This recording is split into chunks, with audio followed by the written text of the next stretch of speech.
please subscribe and don't forget to press the bell icon to get notified whenever we upload a new video. आज की भागदौड़ भरी जिंदगी में लोगों के पास अपनी सेहत का ख्याल रखने का समय तक नहीं है। खासकर बड़े शहरों में जब लोग रोजमर्रा की चीजों में इतने व्यस्त हो जाते हैं कि सेहत का ख्याल नहीं रख पाते हैं, काफी मुश्किल हो जाता है। और ऐसे में ऑनलाइन मेडिकल कंपनी मेडलाइफ ऐसे लोगों की स्वास्थ्य संबंधी जरूरतों का ऑनलाइन समाधान देता है। मेडलाइफ के जरिए आप घर बैठे दवाएं, स्वास्थ्य संबंधी जांच और डॉक्टर से मिलने का समय ले सकते हैं। मेडलाइफ खासकर बुजुर्गों में काफी तेजी से लोकप्रिय हो रहा है। फ्यूचर अगर देखा जाए इंडियन फार्मा इंडस्ट्री या ऑनलाइन फार्मेसी जो इंडिया में भी हैं, उनका जो सबसे ज़्यादा दवाइयों पे जो असर आएगा वो है उनके कॉस्ट कम होंगे, अवेलेबिलिटी बढ़ेंगी ताकि लोगों को ज़्यादातर एक ही जगह पे सारी दवाइयाँ मिल जाएं। और तो सबसे ज़रूरी है कि कन्वीनियंस बढ़ेगा कि वो उन्हें घर बैठे बैठे अपनी सारी दवाइयाँ या ऑफिस में जहाँ भी वो चाहें वहाँ पे मिल सकती हैं। आज के दिन में अब ये ऑनलाइन फार्मेसीज़ के कारण सॉल्व हो जाएंगी। करते रहे, इनको इन्होंने रेड कारपेट वेलकम दे दिया, तो कैसे यूपी की जनता जो है भाजपा को माफ करेगी, किस प्रकार वोट देगी? यानी विकास मायने नहीं रखता है, विकास मायने नहीं रखता है। फिर जो विकास हो रहा, डेवलपमेंट हो रही, जो विकास तो चाहिए, मगर विकास के साथ साथ आस्था का भी सवाल है। ठीक है, अखिलेश प्रताप सिंह हमारे साथ जुड़े। अखिलेश जी, क्या जवाब रखेंगे इस पर? क्या चीज? मनीषा कांदे को आपने सुना, और इससे पहले बता देती हूँ कि सुब्रमण्यम स्वामी भी यही बात कह रहे हैं कि उत्तर प्रदेश में जो हार मिली है उसका कारण ये है कि पार्टी जो अपने इशू, जिस वायदे को लेकर सत्ता पर आई थी, उससे दूर चली गई। जैसे राम मंदिर, गौ हत्या कानून, 377, इन तमाम मुद्दों से दूर चली गई और इसलिए हार का मुंह देखना पड़ा। ऐसे सुब्रमण्यम स्वामी कह रहे हैं। देखिए, राम मंदिर के बारे में सब लोग जानते हैं कि सुविधा के राम भक्त हर कोई जानता है। बीजेपी दम्भियों अहंकारियों की पार्टी है और बीजेपी की जो राम भक्ति है, जो हिंदुत्व है, वो किसी दूसरे को पोस्ट करके, गाली देके, अपमानित करके उसका उपहास का हिंदुत्व है। वो असली में हिंदुत्व भी यही, जो असली हिंदुत्व, जो सनातन धर्म का पालन पोषण करने वाला, वो भी इनका नहीं है। दूसरे को कोसना, वो इसको ये हिंदुत्व बताते हैं और जनता इनको पहचान चुकी है। इतने लंबे लंबे वादे माननीय मोदी जी ने किया था, उस किसी वादे पे पूरा नहीं हो रहा है। कुछ में ये हार प्रधानमंत्री, मुख्यमंत्री, उप मुख्यमंत्री की है। सवाल ये उठता है कि तीनों में से इसका जवाबदेही कौन लेगा? तो सुब्रमण्यम स्वामी जो ये बात कह रहे हैं, क्या वो सही कह रहे हैं? आपको क्या लगता है? सुब्रमण्यम स्वामी ने तो ये भी कहा कि नॉन पॉलिटिकल और जो जनाधार के नेता नहीं है, उनको इस पदों पर जब आप बिठाएंगे तो यही होगा। इनका इशारा वित्त मंत्री और इनके तरफ, दोनों तरफ था। तो वो तो ये भी कह रहे हैं कि आपका कनेक्शन ठीक नहीं है, फोन तो रिसीवर तो रखते हैं आपके लोग पीसीआर में। सर अभी ठीक करवा रहे हैं। ठीक है, आपने ये बात रखी। मनीषा कांदे वापस हमारे साथ जुड़ चुके। मनीषा जी, बात यहीं पर हो रही थी कि विकास की बात होती है, जनता का विकास हो, देश का विकास हो, क्या वो ज्यादा जरूरी नहीं है जिसको लेकर प्रधानमंत्री आगे बढ़ते हैं, बात करते हैं? देखिए, विकास की बातें हो रही है, बहुत सारी प्रोमिसेस आदरणीय मोदी जी ने दी थी 2014 के पहले, मगर जिस प्रकार से अगर एक आस्था की भी बात होती है, राम मंदिर का विषय ये बहुत पुराना विषय है और उत्तर प्रदेश ही नहीं, सारे देशवासियों का, सारे हिंदुओं का ये विषय है जी। तो क्या फिर देश राम मंदिर, धारा 377, गौ हत्या पर कानून इसी से चलेगा? क्या इस तरह के मुद्दे होंगे तभी पार्टी जीतेगी? नहीं, देखिए, विकास बात अलग है। लोगों को विकास भी चाहिए, मगर सिर्फ देश विकास पे नहीं चलता। लोगों को आपने पहले भी जो प्रोमिसेस दिए हैं उसको भी तो पूरा करना चाहिए। ये विश्वास का सवाल है, ये विश्वास का सवाल है, ये विश्वास का सवाल है। तो आप मंदिर क्यों बांधते हैं? बताइए, लोग मंदिर क्यों जाते हैं? आप स्वयं मंदिर नहीं जाती? क्यों जाती है आप मंदिर? बताइए मुझे।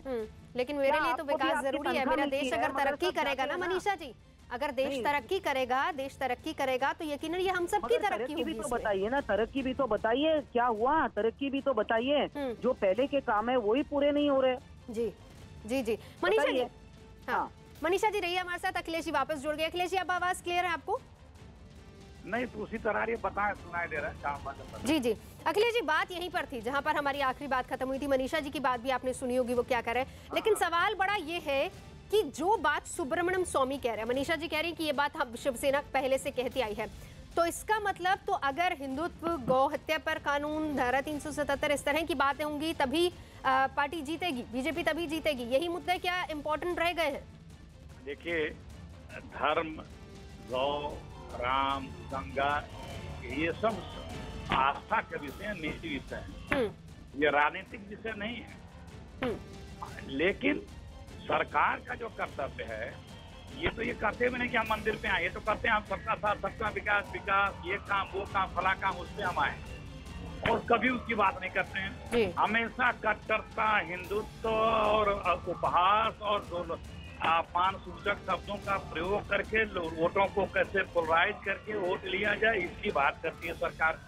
4 साल हो गया, कभी आज तक ये सुनाई दिया कि माननीय मोदी जी जिन शर्तों पे आए थे, जिन वादों पे आए थे, उसका जिक्र तक नहीं करते हैं। भैया अच्छे दिन देखो मैंने ला दिया, देखो 15 लाख दे दिया, देखो 10 साल में ले आया, देखो किसानों मैंने तुमको दे दिया 2.5 गुना उपज, नौजवानों देखो मैंने 2 करोड़ नौकरियां दे दी, गंगा मैया देखो मैंने साफ कर दिया, देखो मैंने काशी को कोयटो बना दिया, देखो एक्सपोर्ट मैंने बढ़ा दिया, पेट्रोल के दाम घटा दिए। इस चीज का तो कभी 4 साल हो गए किसी भाजपा के नेता के मुख से इन शब्दों का उच्चारण नहीं होता है, और इसका कोई दूसरा उच्चारण कर देता तो भाजपा उसके ऊपर टूट पड़ती। जी अखिलेश जी बहुत बहुत शुक्रिया। मनीषा कांडे बहुत बहुत शुक्रिया। मनीषा जी वापस से वही बात कह रहे हैं कि इन मुद्दों का जिक्र होना चाहिए जिसकी बात सुब्रमण्यम स्वामी कर रहे हैं, अखिलेश जी कह रहे हैं, लेकिन क्योंकि डेवलपमेंट की बात कहकर, अगर विकास की बात कहकर बीजेपी सत्ता पर काबिज हुई थी तो वो वायदे पूरे नहीं हुए, इसलिए जनता नाराज है। बहरहाल, क्या यूपी को अखिलेश यादव और मायावती का साथ पसंद है? क्या बुआ भतीजे का सियासी गठजोड़ बीजेपी पर भारी पड़ा? क्या गोरखपुर और फूलपुर उपचुनाव समाजवादी पार्टी और बहुजन समाज पार्टी की सौदेबाजी का नतीजा है? क्या उपचुनावों में बीजेपी की हार का 2019 के चुनाव पर कोई असर पड़ेगा? ये मुद्दा इसलिए गर्मा गया है क्योंकि लगभग 25 साल की खटास के बाद जब एसपी और बीएसपी एक साथ आए तो बीजेपी पर भारी पड़ गए। सीएम योगी ने आज के अपने सारे कार्यक्रम रद्द किए हैं और कहा है कि वो आज सिर्फ और सिर्फ हार पर मंथन ही करेंगे। बीजेपी के बड़े नेताओं के साथ वो हार के कारणों की समीक्षा कर रहे हैं। गोरखपुर से समाजवादी पार्टी के प्रवीण निषाद ने बीजेपी के उपेंद्र शुक्ला को हराया तो फूलपुर में समाजवादी पार्टी के नागेंद्र पटेल ने बीजेपी के कौशलेंद्र पटेल को हराया है। इन नतीजों के साथ ही अब अटकलों का दौर शुरू हो गया है कि क्या 2014 और 17 के मुकाबले 2019 में बीजेपी के प्रदर्शन पर असर पड़ेगा।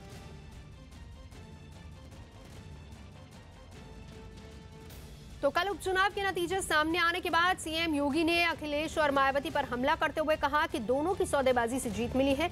वहीं अखिलेश नतीजों से गदगद हैं और अखिलेश यादव ने यूपी सरकार पर निशाना साधा है। जो ये जनता ने फैसला दिया है यह अप्रत्याशित है। हम लोगों ने पूरी मेहनत की थी जिससे 2019 में सपा बसपा का जो यह राजनीतिक सौदेबाजी एक बार पुनः प्रदेश और देश के विकास को बाधित करने के दिशा से बना है, इसके बारे में हम लोग अपनी पूरी रणनीति तैयार करेंगे। हम समाजवादियों को और बहुजन समाज पार्टी की नेता को क्या कहा गया कि ये सांप छछूंदर का गठबंधन हुआ है, चोर चोर मौसेरे भाई का गठबंधन हुआ है, नापाक गठबंधन हुआ है और न जाने क्या क्या शब्दों का इस्तेमाल हुआ है। जब उन्हें लगा कि जनता नाराज है तो इस सीमा तक गए कि औरंगजेब तक का कहा गया कि औरंगजेब की पार्टी है समाजवादी पार्टी। मुझे खुशी है इस बात की कि गरीबों ने, किसानों ने, मजदूरों ने, बेरोजगारों ने और खासकर हमारे दलित भाइयों ने जो मदद की है उसी का परिणाम है ये ऐतिहासिक जीत हुई है। मुख्यमंत्री और उप मुख्यमंत्री उनके गृह क्षेत्र में भी जनता उनसे बहुत नाराज है। इस सरकार ने कोई काम नहीं किया। ये जवाब जनता ने केवल योगी आदित्यनाथ जी को नहीं दिया है, ये जवाब जनता ने देश के प्रधानमंत्री जी को भी दिया है।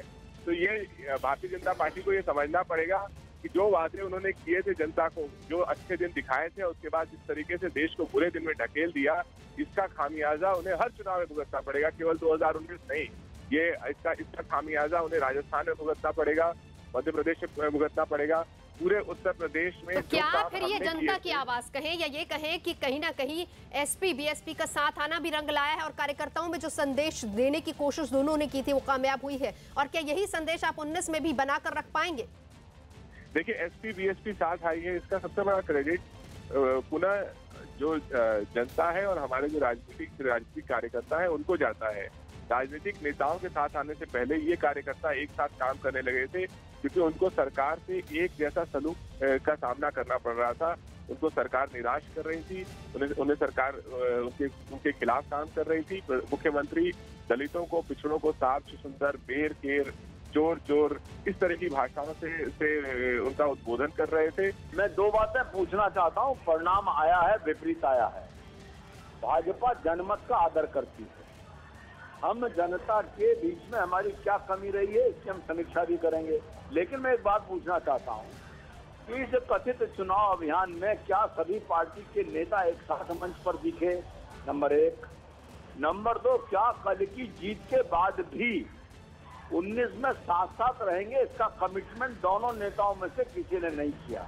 इसलिए मैं 2019 में भी काफी समय है, इस 2000 उपचुनाव के परिणाम से 2019 को आंकना शायद उचित नहीं होगा, ऐसा मेरा मत है। ठीक है, चलिए ये तो आपने उनका विश्लेषण कर दिया ना लक्ष्मीकांत जी, लेकिन आप अपनी बात कीजिए। ठीक है, दोनों साथ नहीं दिखे, छोड़ दीजिए। 19 में आएंगे नहीं आएंगे उनका आपस का मामला, लेकिन आपको लगता है, क्योंकि कल योगी जी भी कह चुके हैं कि मंथन की वाकई जरूरत है, कमी कहां पर रह गई और 19 में आपको लग रहा है कि ये जो कमी रह गई उसको पूरा कर पाएंगे?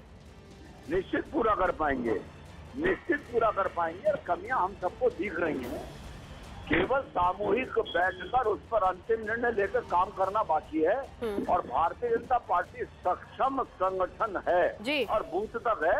हम उन कमियों को दूर कर लेंगे। लेकिन आप ये भी जानते हैं समाजवादी पार्टी और बीएसपी अगर साथ आ गए तो राह आसान नहीं होगी आपके लिए भी।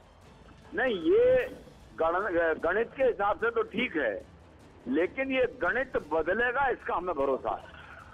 ये गणित बदलेगा इसका भरोसा है बीजेपी को। बहरहाल आगे बढ़ेंगे। कश्मीर के पुलवामा जिले से खबर आ रही, जहां पर खैरमो इलाका में 2 से 3 आतंकियों के एक घर में छिपे होने की खबर है। आतंकियों ने पहले भारतीय जनता पार्टी के नेता मोहम्मद अनवर खान के पीएसओ पर हमला किया। हथियारों से लैस आतंकियों ने उन पर अंधाधुंध फायरिंग की है, जिसमें एक पीएसओ जख्मी हो गया है। बताया जा रहा है कि आतंकियों ने गार्ड से हथियार छीनने की भी कोशिश की थी। फिलहाल आतंकी घर में छिपे हुए हैं और सुरक्षा बल ने इलाके को घेर रखा है। सर्च ऑपरेशन अभी भी वहां पर चल रहा है। कश्मीर के पुलवामा इलाके में खानमोह इलाका है, जहां पर 2 से 3 आतंकी एक घर में छिपे हुए हैं। पहले भारतीय जनता पार्टी के नेता मोहम्मद अनवर खान के पीएसओ पर इन्होंने हमला किया। हथियारों से लैस थे आतंकी और हथियार छीनने की भी कोशिश उनसे की। अंधाधुंध फायरिंग की गई, जिसमें पीएसओ जख्मी हो गए हैं। बताया भी जा रहा है कि आतंकियों ने हथियार छीनने की कोशिश भी की है। फिलहाल घर के अंदर छिपे हुए आतंकी, सुरक्षा बलों ने इस पूरे इलाके को, पूरे घर को घेर रखा है। सर्च ऑपरेशन चल रहा है। रफत जुड़ चुके हैं हमारे साथ। रफत, ताजा अपडेट क्या है वहां से? कॉन्टैक्ट एस्टैब्लिश हुआ है और पुलिस ने भी एक प्रेस नोट जारी किया। उसमें यही कहा गया है कि पहले मिलिटेंटों ने अटैक किया है। एक जो है बीजेपी के एक नेता है, उनके जो सिक्योरिटी गार्ड्स थे उन पे हमला किया गया और सिक्योरिटी गार्ड्स ने रिटालिएट किया और उसमें एक पीएसओ जो है वो जख्मी हो गया। उसके बाद फौरन सिक्योरिटी फोर्स ने, चूंकि वहाँ पे जो फायरिंग हुई उसकी वजह से इर्द गिर्द, क्योंकि ये सिक्योरिटी जोन है, वहाँ पे आर्मी भी है, बीएसएफ भी है, सीआरपीएफ भी है और पुलिस भी है, तो फौरन उस एरिया को घेरा गया और उसके बाद पता चला कि एक मकान में 2 से 3 मिलिटेंट छुपे हो सकते हैं। उनके साथ एस्टैब्लिश हो गया है कॉन्टैक्ट, फायरिंग जारी है और अभी एनकाउंटर में शायद टाइम लग सकता है। कुछ सूत्र ये बता रहे हैं कि 2 मिलिटेंट है और कुछ सूत्र बता रहे हैं 3 मिलिटेंट है, जिसमें बताया जा रहा है कि एक पाकिस्तानी मिलिटेंट और एक लोकल एचएम का मिलिटेंट बताया जा रहा है। अभी हालांकि ऑफिशियली इसकी पुष्टि नहीं हुई है, लेकिन कॉन्टैक्ट एस्टैब्लिश हुआ है और फायरिंग लगातार हो रही है। एक पाकिस्तानी और एक हिजबुल मुजाहिदीन का आतंकी है जो कि यहाँ पर छिपे हुए हैं। फिलहाल ऑपरेशन लगातार जारी है। न्यूज 18 नेटवर्क 16 और 17 मार्च को न्यूज 18 राइजिंग इंडिया समिट का पहला एडिशन लॉन्च करने जा रहा है और उसमें देश के सबसे बड़े चेहरे एक साथ मौजूद रहेंगे। प्रधानमंत्री के साथ कैबिनेट के सबसे चर्चित नाम और कई राज्यों के मुख्यमंत्री एक साथ रूबरू होंगे। न्यूज 18 नेटवर्क यानी 16 चैनल, 15 भाषाएं, 26 राज्य, 1200 से ज्यादा रिपोर्टर्स और 67 करोड़ से ज्यादा दर्शकों का नेटवर्क। और इसी नेटवर्क पर 16 और 17 मार्च को न्यूज 18 राइजिंग इंडिया समिट देखिए। सामूहिक शक्ति के द्वारा हम देश में परिवर्तन ला सकते हैं। न्यू इंडिया जो सुरक्षित हो, समृद्ध हो, शक्तिशाली हो। न्यू इंडिया जहां भी हर किसी को समान अवसर उपलब्ध हो। जानिए भारत की उड़ान भरने से लेकर आसमान छूने तक की यात्रा प्रधानमंत्री नरेंद्र मोदी के साथ। न्यूज 18 राइजिंग इंडिया समिट में 16 से 17 मार्च नई दिल्ली। गोरखपुर और फूलपुर में बीजेपी की हार पर सांसद सुब्रमण्यम स्वामी ने कहा, हिंदुत्व के मुद्दे पर किए गए वायदे पूरे न करने से जनता नाराज। गोरखपुर और फूलपुर उपचुनाव में जीत के बाद अखिलेश यादव ने कहा, कांग्रेस के साथ आगे भी गठबंधन जारी रहेगा। व्हाट्सएप और असली पेपर की आपस में हूबहू मिलने के बाद सीबीएसई की 12वीं कक्षा की अकाउंटेंसी परीक्षा का पेपर लीक होने की न्यूज 18 इंडिया की खबर पर मुहर लगी।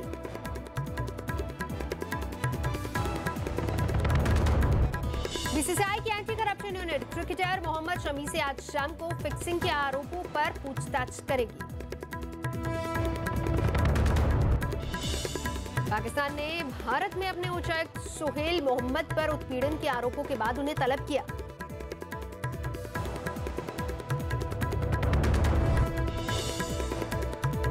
दिल्ली में 16 और 17 मार्च को न्यूज 18 नेटवर्क के राइजिंग इंडिया समिट में जुटेंगे समाज और सियासत के दिग्गज। खुद प्रधानमंत्री और